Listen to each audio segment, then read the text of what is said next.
अब ये जो मंडे की डिटेल सामने आई है, शाम 6 से 7 बजे के बीच की जो डिटेल सामने आई है अभिषेक, और क्या ताजा इंफॉर्मेशन आप दे सकते हैं? हमारी तरफ से जब हवाई फायरिंग हुई, वार्निंग शॉट्स फायर किए गए, तो उस तरफ से क्या रिएक्शन हुआ, डिटेल में बताएं।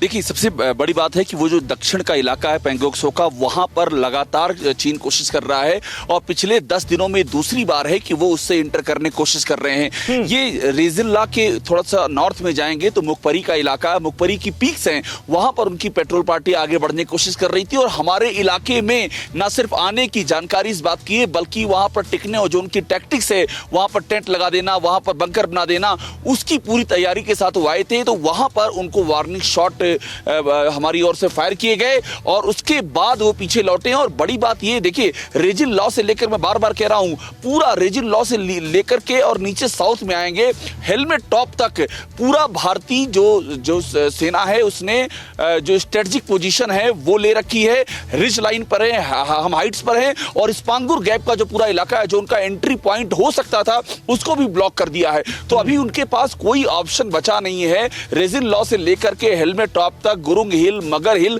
हर जगह भारतीय जवान हैं और हर जगह रिस्क पर हैं, हाइट पर हैं, तो उनके पास कोई ऑप्शन नहीं बचा है। अब वो कोशिश कर रहे हैं कि किसी तरह से कोई भी किसी भी इलाके में वो घुसे और वहां पर घुस करके वो अपना स्ट्रक्चर बना ले। स्ट्रक्चर बनाने के बाद जो चुशुल में बातचीत चल रही है, अभी हालांकि उसका कोई नतीजा नहीं निकल रहा है, उसको भी एक मुद्दे के तौर पर इस्तेमाल कर सके, लेकिन वो हो नहीं पा रहा है।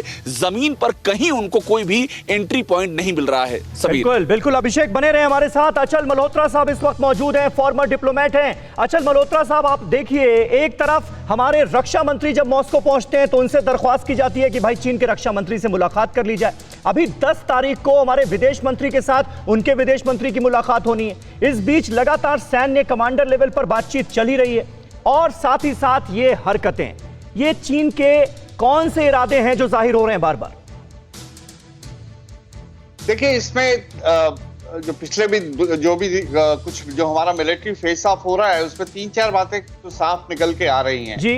वो तो एक तो ये कि जो पिछले दिनों, पिछले सालों में जो भी हमने एग्रीमेंट्स किए हैं कि LAC पे पीस और ट्रैंक्विलिटी को बना के रखा जाएगा, और इसके चलते हुए पिछले 45 साल में ना वहाँ फायरिंग हुई, ना कोई किसी की शहादत हुई।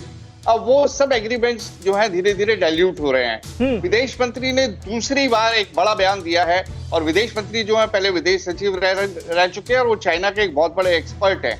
अगर वो ये कहते हैं कि स्थिति गंभीर है, तो वास्तव में स्थिति बहुत ज्यादा गंभीर है। और जो हमारे विदेश डिफेंस मिनिस्टर्स की बातचीत हुई है, बातचीत ग्राउंड लेवल पे भी चल रही है, LAC लेवल पे भी बातचीत चल रही है, लेकिन डिफेंस मिनिस्टर्स की बातचीत के बावजूद भी समझ में तो यही आ रहा है कि अभी कोई खास नतीजा निकला नहीं। बिल्कुल खास नतीजा नहीं निकला, ये साफ तौर पर कहा जा सकता है अचल मल्होत्रा साहब। और ये जो बड़ी खबर इस वक्त हमारे पास आ रही है, बिल्कुल ताजा खबर, वो इसी बात की तस्दीक कर रही है।